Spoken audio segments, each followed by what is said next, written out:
मेरा नाम मोहम्मद सुफियान है और मैं BSc ग्रेड का स्टूडेंट हूँ। रजिस्ट्रेशन नंबर मेरा CS104 है।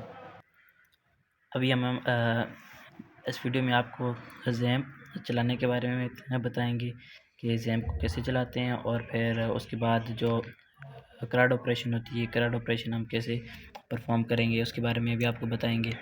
और उसके बाद डेटाबेस बनाना सिखाएंगे कि बैकएंड पे हम डेटा कैसे सेव करते हैं, कैसे बनाते हैं, और किस तरह फिर हमारे पास आगे वो डेटा सेव होता है।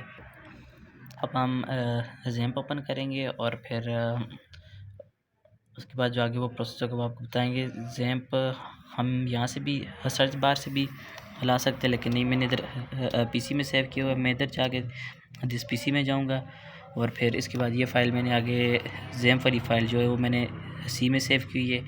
इधर गया मैं C में और ये सामने हमारे पास आ गया ज़ैम्प। ये ज़ैम्प वाली फ़ाइल ओपन की और हम स्क्रॉल करेंगे नीचे, स्क्रॉल किया ये नीचे, और ये जैसे कि आप देख सकते हैं ये हमारे पास आ गया ज़ैम्प। ये वाली फ़ाइल ओपन की मैंने ज़ैम्प, ये अब फ़ाइल ओपन हो रही है और हम यहाँ से अपाचे को स्टार्ट करेंगे और साथ MySQL को।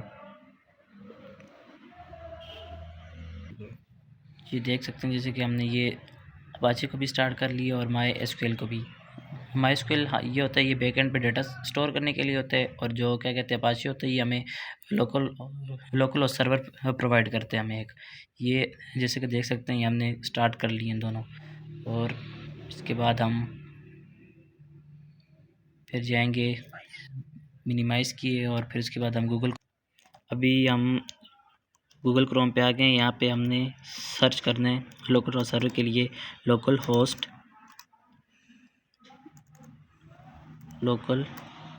host/php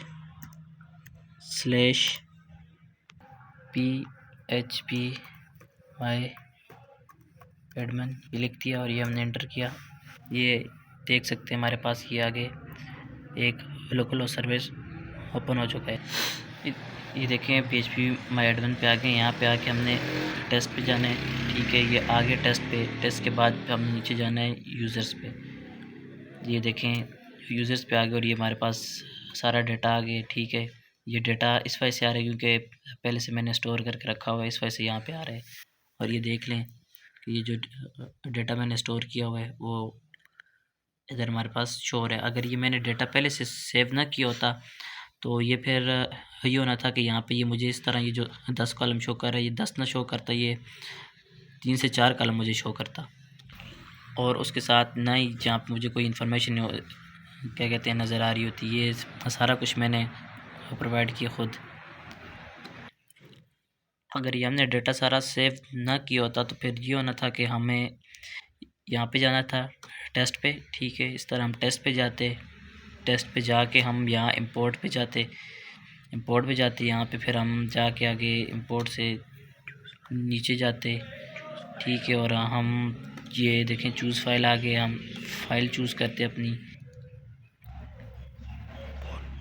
जब भी हम टेस्ट फाइल को देखेंगे, टेस्ट फाइल मैंने रखी हुई है दिस PC में, तो मैं दिस PC में जाऊंगा और यहाँ पे मैंने C में रखी हुई है, C में सेव की हुई है। ये देखें मैं C में आ गया और फिर यहाँ से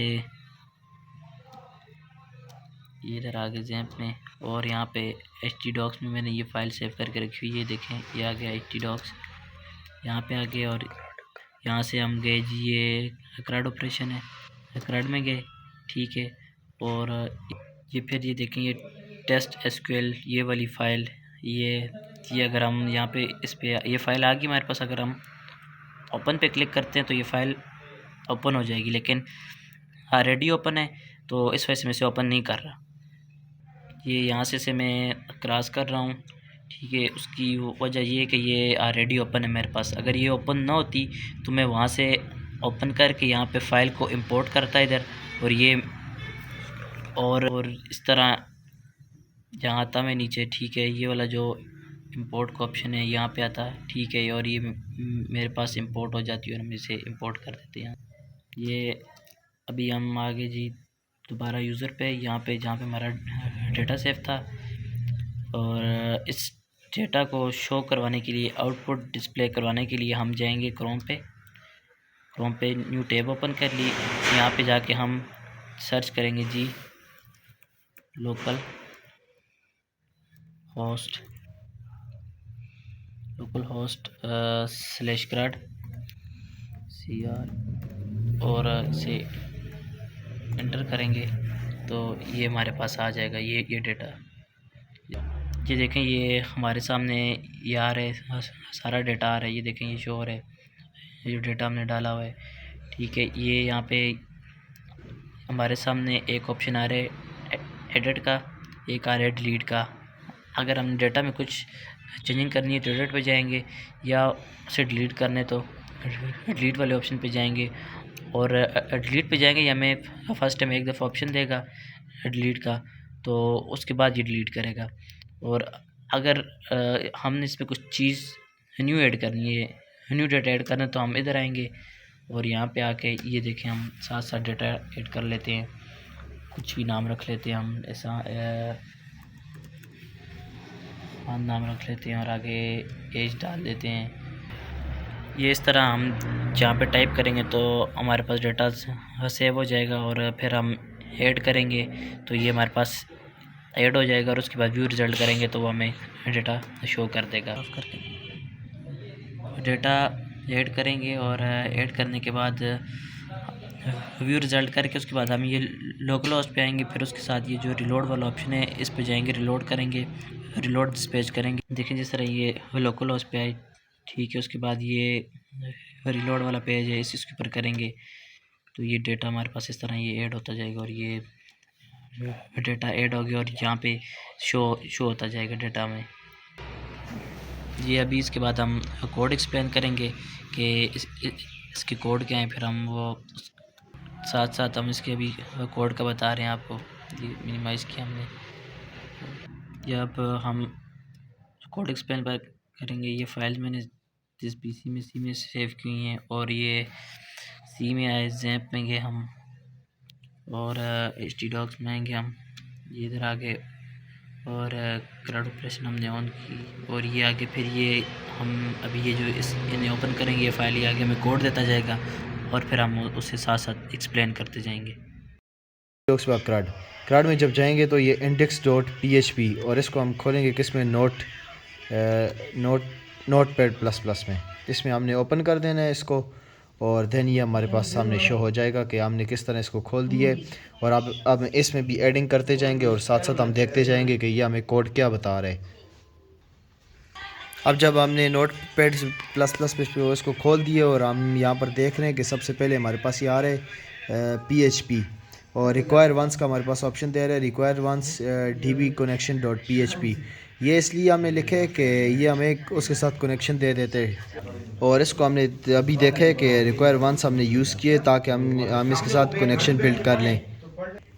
हमने इसके साथ कनेक्शन बिल्ड कर दिए, और कनेक्शन हमने किसका बिल्ड कर लिया हम ये भी देखते हैं। यहाँ से मिनिमाइज़ करके ये dbconnection.php, इसको हम जब खोलेंगे तो ये देखें, ये था हमारे पास।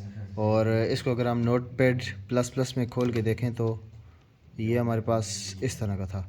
ये हमने कनेक्शन इसलिए बिल्ड किए कि ये हमको बार बार लिखने की ज़रूरत ना पड़े, बल्कि एक ही बार हमने फंक्शन को कॉल कर लिए, और अब ये यहाँ पर सिर्फ हमने एक लाइन ही लिखे, उसमें ये सारा फंक्शन कॉल हो गए, और अब हमें ज़रूरत नहीं है कि हम इसे बार बार लिख लें।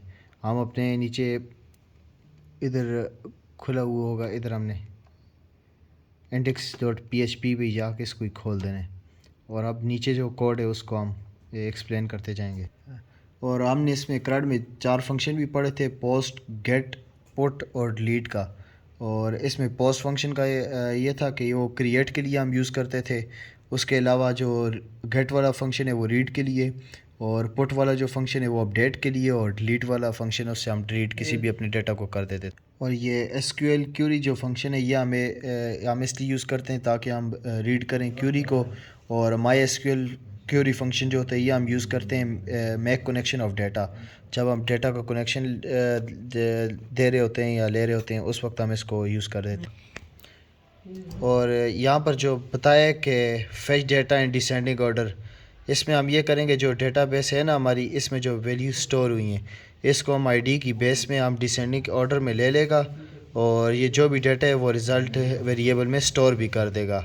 और इसके बाद जो नीचे हमारे पास टाइटल पेज है, टाइटल पेज या होम पेज, इसमें हम ये करेंगे कि हमारे पास ये जो टाइटल पेज इधर बन चुका है, ये यहाँ पर ये वाला, इसको हम दिखाने के लिए इसमें हमने क्या यूज़ किए, ये वाला होम पेज और टाइटल पेज, इसको हमने सिर्फ इसको दिखाने के लिए हमने ये यूज़ किया है। और इसके बाद फिर है हाइपर लिंक और add.php।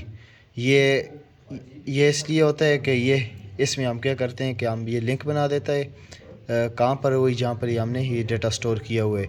और ये लिंक बनाने के बाद यहाँ पर देखें ऐड न्यू डेटा का लिंक हमारे पास आ जाते हैं और यहाँ पर हम ऐड न्यू डेटा करते जाते हैं और देन ये हमारे पास न्यू डेटा साथ साथ स्टोर भी होता रहता है। और फिर जब हम अपने कोड पे जाएंगे और इसके बाद फिर हम देखेंगे कि और इस पे यही है, ये इसके साथ हम आगे ऐड न्यू डेटा फिर उसमें साथ साथ करते रहते हैं। फिर ये साथ हमारे पास टेबल है, तो टेबल इसलिए कि हम टेबल के हम एक CSS कर देते हैं कि इसका विड्थ कितना है और इसका बॉर्डर कितना है और इसका कलर कितना है। इस तरह फिर हमारे पास एक टेबल भी बन जाता है, ठीक है। और ये हमारे पास ये रोज़ की वजह से हम इस टेबल को बना देते हैं किस में, HTML में। और इसमें ये विड्थ बॉर्डर ये हम इधर से हम इसका डिसाइड कर देते हैं कि हम कितना कितना बनाएंगे और किस तरह होगा। ये हमारे पास ये सामने आएगा जिस तरह हमने इस गूगल में देख लिए, गूगल में जाके ये जो हमारे पास आउटपुट आई हुई है इस तरह का ये हमारे पास टेबल बन जाएगा। और ये किस तरह बनेगा, जिस तरह हमने नोटपैड इस C++ में हमने देखे, नोटपैड प्लस में के कोड में कि जहाँ पर लिखा हुआ है कि टेबल बनाए, इतनी विड्थ का हो, इतनी बॉर्डर हो इसका और ये वाला कलर हो। देन अब ये ऐड करेंगे तो उसका हमारे साथ चेंज होता जाएगा। और फिर इसके साथ स्ट्रॉन्ग का डिस्प्ले यहाँ पर जो लिखा हुआ है इसका पता है, इसका मतलब होता है कि वो बोल्ड थोड़ा डिस्प्ले हो। और ये नीचे हमारे साथ जो हमने आगे नेम लिखे, एज लिखे, ईमेल एड्रेस, ये सारा हमने इसलिए लिखे कि ये हम साथ इसका बना दें कॉलम बना लें, किस किस चीज़ का, नेम का लेदा, एज का लेदा, email address, phone number, department, section, father name, CNIC। और इसके बाद फिर हमने यहाँ पर वाइल लूप यूज़ कर दिए।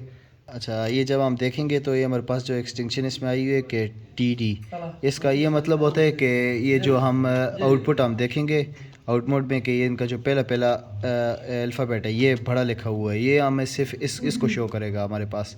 और देन हम फिर ये अपने कोड पे जाएंगे और कोड में हमारे पास ये नीचे लिखा हुआ है कि MySQL I fetch a source, इसका ये मतलब होता है कि ये साथ जो इसमें ये लिखा हुआ है ये हमारे पास जो स्पेस होते हैं उसको भी साथ, उसकी वैल्यू भी काउंट करके उसको स्टोर करता जाता है और उधर डेटाबेस में साथ साथ स्टोर करता जाता है। फिर हमने ये सारा नीचे वाइल लूप लगा के, या वाइल लूप इसलिए लगाया कि जब तक हमारे पास वो होना हो तब तक उसको वो शो करता रहे वाइल लूप। और वाइल लूप ये आगे शो करता रहता है। और देन अगर हम इसमें देखें तो ये हमारे पास हमने उस तरह ये सेंडिंग ऑर्डर में name, age, email address, phone number सारा हमारे पास ये हमने नीचे लिख लिए और ये हमने लिख लिए। और ये इसलिए हमने लिखे कि ये हम आगे जो आउटपुट हमारे पास आता है वो ये शो करते हैं, उसी तरह जिस तरह हमने ऊपर लिखे ये उसी तरह हमारे पास ऊपर आउटपुट शो होगा। और ये हमें लिखे ही सिर्फ इसलिए कि हम आउटपुट इसकी देख सकें। और MySQL I fetch a source, इसका भी मैंने आपको बता दिए कि ये इसलिए यूज़ होता है कि जो आप स्पेस देते हैं वो से भी काउंट कर लेते हैं और उसको डेटाबेस में स्टोर कर देते हैं। सो इसलिए हम इसको यूज़ करते हैं। और जो एम्प्टी फंक्शन होता है ये भी एक मीनिंगफुल वैल्यू होती है और ये सिर्फ चेक करता है कि इस वेरिएबल में वैल्यू है कि नहीं है। ये जो हमारे पास आ जाता है एम्प्टी फंक्शन, ये हमारे पास ये चीज़ें सिर्फ चेक करता है। और जो MySQL आई सिर्फ होता है वो सिर्फ देते हैं कि रन करता है उसको। और अभी हमने ये सेकंड वाला खोल दिया add.php। अब हम सेकंड को देखने के लिए हम चले जाएंगे add.php पे। और जब हमने इसको खोले और हमारे पास ये आगे इसका कोड Notepad++ पे शो हो गया। इसका कोड ये कि हमने यहाँ पर ऐड डेटा को यूज़ किए, टाइटल पेज जो हमारा बना गया, और index.php ये हमने यूज़ किए ताकि हमारा जो होम पेज है वो शो हो जाए। और ये आगे होम, नेम, एज, ईमेल ये सारा हमने किस लिए लिखा हुआ है ताकि जो होम पेज है हमारे पास आउटपुट वाला, इसमें ताकि जितनी भी चीज़ें वो हमारे पास शो हों। For example add new data पे किए और ये सारा जो हमारे पास होम पेज आ गया है ना, ये सारा इसी वजह से आया है। जो अभी हमने जो कोड देखा है वो ये वाला कोड है कि हमारे पास ये शो और हम इसमें साथ जैसे जैसे हम इसमें डेटा इंटर करते जाएं वो हमारे पास शो।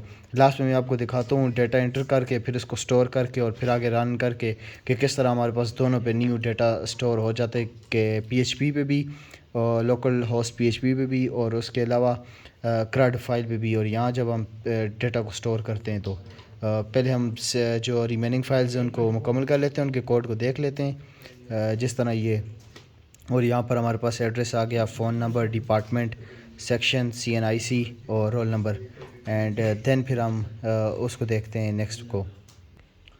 और जैसे ही हमने से शुरू किया नेक्स्ट ऐड action.php वाला, और इसमें सबसे पहले हमने यहाँ पर हेड और ये बॉडी ये चीज़ें वगैरह हमने लगा लिया। और इंक्लूड द डेटाबेस कनेक्शन, यहाँ पर हमने रिक्वायर वंस के साथ डेटाबेस कनेक्शन लगा लिया किसका, DB कनेक्शन.php एक्सटेंशन के साथ। ये हमारा डेटाबेस का कनेक्शन यहाँ पर बन गए वही फंक्शन यूज़ करके। देन यहाँ पर फिर हमने रिसेस्ट एंड पोस्ट सबमिट किया। ये हमने इसलिए किया है कि ताकि हमारे पास ये जो नीचे वाली वैल्यूज़ हैं ये हमारे पास आ जाएं। और ये क्या है, इसमें हमारे पास value MySQL real escape string, और ये हम इसलिए यूज़ करते हैं कि ताकि जो स्पेशल करैक्टर होते हैं और जो वैसे जो अल्फ़ाबेट्स होते हैं उनके दरमियान ये फ़र्क को रख लेते हैं, उनको अलग-अलग कर देता है। देन फिर हमारे पास ये एम्प्टी फील्ड्स का यह मतलब होता है कि वो यहाँ पर एम्प्टी फील्ड्स को भी काउंट कर देते हैं। और फिर हमें ये साथ साथ हम इसको देख लेते हैं। और इसके अलावा फिर इफ़ एम्प्टी, और ये इसका ये मतलब है अगर वो एम्प्टी स्पेसिस को देखता है किस में, आउटपुट में जब एम्प्टी स्पेसिस होती हैं तो हमारा डेटा हम इधर कंडीशन लगा लेते हैं इफ़ कि अगर हमारी जो डेटा है वो अगर फिल नहीं है तो हम यहाँ पर उसको फिल कर देंगे। और एल्स, और अगर हमारे पास डेटा फिल नहीं है तो यहाँ पर हम डेटा किस तरह फिल करेंगे, फिल करके और स्टोर किस में करेंगे, रिज़ल्ट में। और ये देख लें हमने क्या लिखा है यहाँ पर, नेम, और नेम के बिल्कुल सामने वैल्यूज़ के बाद यहाँ से वो नेम लेगा, हम यहाँ से एंटर करेंगे और इस वैल्यूज़ के बाद वाले नेम में वो क्या करेगा, इसको इंसर्ट करता जाएगा और आगे पुट करता जाएगा। और ये हमने बिल्कुल इसके सामने इसलिए लिखा है कि एज वाला जो है वो एज में ही स्टोर हो, ये ना हो कि वो दूसरे किसी में स्टोर ना हो। और देन उसके बाद अगर देखें कि अगर तो MySQL क्यूरी का हमने फंक्शन यहाँ पर रख दिए। और MySQL और ये जो MySQL क्यूरी होती है ये रन करते हैं डेटा को। और ये जो MySQL क्यूरी स्केप स्ट्रिंग जो होता है ये हमारे पास क्या करते हैं, जो स्पेस होता है उसको भी साथ साथ ये डेटाबेस में स्टोर करता रहता है। और ये जो हमारे पास ये नीचे डिस्प्ले सक्सेस मैसेज और इंसर्ट डेटा, जब हमारे पास ये डेटा सबमिट हो जाता है और ये इसको फिर आगे क्या करते हैं, डिस्प्ले कर देते हैं, उसको स्टोर कर देता है। और देन ये जो हमारे पास इसमें आ जाता है। और हमारे पास ये जो हाइपरलिंक है एको और हिडन index.php, ये हमें क्या करता है कि ये हमें दोबारा रिज़ल्ट वहाँ पर वेरिएबल करके और हमें उस पेज पे ले आते हैं। जिस तरह हम देख लें जो हमने ये कोड डिस्कस किए किसके, ये इसके डेटा एस ऐड करने का। और जब हम ऐड कर देंगे तो व्यू डेटा के बाद वो हमें फिर ऐड न्यू डेटा पे जो ले आता है ना, उसका ये लिंक आपने अभी ये शो किया है, ये इसका लिंक हमें प्रोवाइड कर देता है। edit.php से हम क्या करते हैं कि डेटा को एडिट या बदल कर सकते हैं। सबसे पहले ये कि एरर जो रिपोर्टिंग है ये ऊपर वाला एडिट में जब हम जाएंगे तो हमारे पास आ जाएगा रिक्वायर वंस, वही वाला जो हम फंक्शन को कॉल कर दिया, कनेक्शन बन गया DB connection.php के साथ। और गेट आईडी हमने यहाँ से गेट का मतलब आईडी का मतलब हमने आईडी का ले लिया यहाँ से। और MySQL क्यूरी जो आईडी है ये क्या करता है कि जो हमने आईडी इससे लिया है वो क्या करते हैं, उसको रिज़ल्ट वेरिएबल में स्टोर कर देता है। और ये रिज़ल्ट डेटा जो है ये क्या करता है कि उसमें हमारा जितना भी हमारे पास रिज़ल्ट है वो उसको हम स्टोर कर देता है रिज़ल्ट डेटा में, जितना भी हमारे पास हमारा डेटा है। और इसके बाद फिर हमने देखे कि हमने यहाँ पर डॉलर नेम लिखा है और $$ रिज़ल्ट नेम। और ये सारी चीज़ें।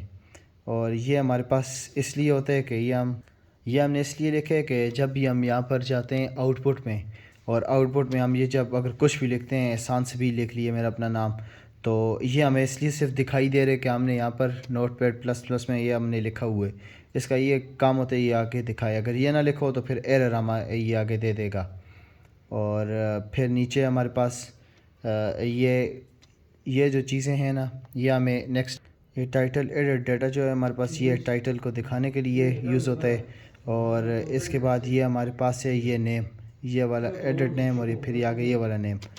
ये नेम ये हमें बताते हैं कि ये हमारा एडिट टाइप क्या है, हमारे इसमें डेटाबेस में कौन सा इसका नेम है, और इसको हम कौन से डेटाबेस में आगे स्टोर करेंगे, ये हम इसमें ये आगे देख लेते हैं। और इसमें ये हमारे पास नेम भी है, एज भी। एज ये क्या करते हैं हमारे पास, ये यहाँ पर हम इसे लिख लेते हैं। लेकिन ये जो हमारे पास ये चीज़ें हैं ना, ये स्टोर सारा इसमें ही करते हैं। ये हमारे पास ये वाला जो कोड है स्टोर, ये इसमें कर देता है। यहाँ से सिर्फ हम इसे लेते हैं और इसको हम अपना नेम आगे लेकर राइट कर रहे होते हैं, हमारा अपना डिपार्टमेंट या कुछ भी जो राइट कर रहे होते हैं। और ये वाले ये जो चीज़ें हैं ना, ये हमारे पास सेम होनी चाहिए। कौन कौन सी चीज़ें, यहाँ मैंने ईमेल लिखा है तो यहाँ वाला ईमेल, ये दोनों आपस में सेम होने चाहिए। ये अगर सेम नहीं होंगे तो ये हमारे पास फिर एरर दे देगा हमारे पास। और फिर आगे अगर हम देखें तो इसमें हमने उसको डिस्कस कर दिया। इसके बाद हम आगे एडिट एक्शन डॉट PHP पे, और ये जो असल में जो वैल्यू स्टोर और अपडेट करते हैं वो यहाँ पर होती हैं, इस वाले में एडिट एक्शन में। इसमें हम वैल्यूज़ को स्टोर और एडिट कर जाते हैं। और जिस तरह देखें आईडी, जो चीज़ भी हम लिखते हैं देखें ये दोनों सेम होने चाहिए। ये हमारे पास इम्पोर्टेंट है कि ये हम दोनों एक जगह पे सेम होने चाहिए, ये यहाँ से डिफरेंट नहीं होने चाहिए। ये हमारी मर्ज़ी है कि हम MySQL ले लें और ईमेल ले लें, ये होने हर जगह पे सेम चाहिए, वरना ये हमारे पास एरर दे देगा कुछ ना कुछ। और इसके बाद नीचे अगर जाएंगे तो हम ये हमारे पास एरर चेक करेगा, चेक फॉर एम्प्टी फील्ड्स के जो एरर हैं। और अगर हमारे पास नेम, एज या ईमेल, ये चीज़ें हमारे पास हैं भी ज़रूरी हैं। और अगर हम इन्हें एम्प्टी नहीं छोड़ सकते, एम्प्टी छोड़ेंगे तो हम ये हमारे पास क्या करेगा कि हमारे पास इसको शो ही नहीं करेगा, या ये कुछ और हमें बता देगा। और अगर हमारे पास यहाँ पर कोई गलती आ जाएगी तो एरर ये मैसेज डिस्प्ले इसमें कर देगा। और अगर ये सही होगा तो इसमें क्या होगा, रिज़ल्ट वेरिएबल को अपडेट कर देगा। और अभी मैंने ये बताया कि हमारी अगर वैल्यूज़ इनकम्प्लीट होती हैं, देखें हमारी अभी इनकम्प्लीट वैल्यू है, तो ये हम देखेंगे अभी एरर देता है या नहीं देता। देखें एरर दे रहे कि गो बैक जाओ कि आपकी अभी बहुत ज़्यादा वैल्यूज़ जो हैं वो कंप्लीट ही नहीं है। इसका मेन फंक्शन ये होता है हमें एरर दे, और चेंजिंग भी हम इसमें ही करते हैं। और चेंजिंग हम जो भी एडिट का ऑप्शन आ गया मैंने आपको बताया था, उसमें जो एडिट की गई होती है सारी ये चीज़ें इसमें जो भी देखें हम करते जा रहे हैं, सारा वीडियो इसमें स्टोर भी होती जा रही हैं, और ये फिर हमको इसमें डिपार्टमेंट का भी करते रहते हैं। और इसमें ये सारी चीज़ें होती इसी से ही हैं। ये एक डेटाबेस से एरर वाला भी जो हमने अभी आगे देखा था वो सारा इसमें ही आ रहा है। ये अपडेट था डिस्टेंस डेटाबेस टेबल, यहाँ से फिर वो अगर हमने अगर सही अगर सारा डाटा ऐड कर दिए तो ये जो अपडेट हो रही है आगे हमारा डेटाबेस जो ये अपडेट हो जाएगी। और अगर हम कोई भी चीज़ मिसिंग छोड़ रहे हैं, ये मिसिंग हमने कुछ भी नहीं छोड़ना, कुछ भी छोड़ेंगे हमने अभी देखे वो हमारे पास एरर दे देगा। और ये हमने जैसे ही देखा है और हमने देख लिए कैसे हमने डेटा इसमें ऐड करना था, वो सारा हमने इस नोटपैड की इस एक्सटेंशन में हम गए थे और यहाँ पर हमने जब अपना कोड देखा और साथ साथ हमने देख लिए कि कैसे हमने इसको ऐड करना है और ये आगे सब फिर कैसे अपडेट करता जाएगा।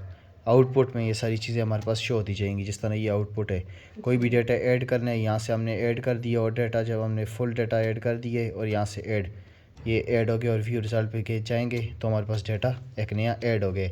और अगर इसी डेटा में अगर हमने एडिटिंग करनी है तो एडिट का ऑप्शन हमारे पास है। फॉर एग्ज़ाम्पल 19 है तो हमने इसको कर दिया है 89 कर दिया है। तो जब हम अपडेट करेंगे और ये देखें ये यहाँ पर हमारे पास एडिट हो चुका है। अब ये 19 नहीं बल्कि यहाँ पर 89 हो चुका है, हमारे पास एज इसकी 89 आ गई है। और अगर हम इसको डिलीट करना चाहें तो यहाँ पर अगर हम ओके करेंगे तो ये हमारे पास एक डिलीट भी हो चुका है। और ये सारे फंक्शन हमने किस में पढ़े थे, इसमें ही। और ये किस तरह हमने ये इसमें एक डेटाबेस में हमने डेटा भी स्टोर कर दिए और किस तरह इसको अपडेट करते हैं और किस तरह क्या कहते हैं सारा कुछ देख लिए, किस तरह जैम की फ़ाइल बनानी है और उसके बाद डेटाबेस ऐड करना है। तो ये सारा कुछ वीडियो में एक्सप्लेन कर दिए। और इसके बाद हम now thank you for watching.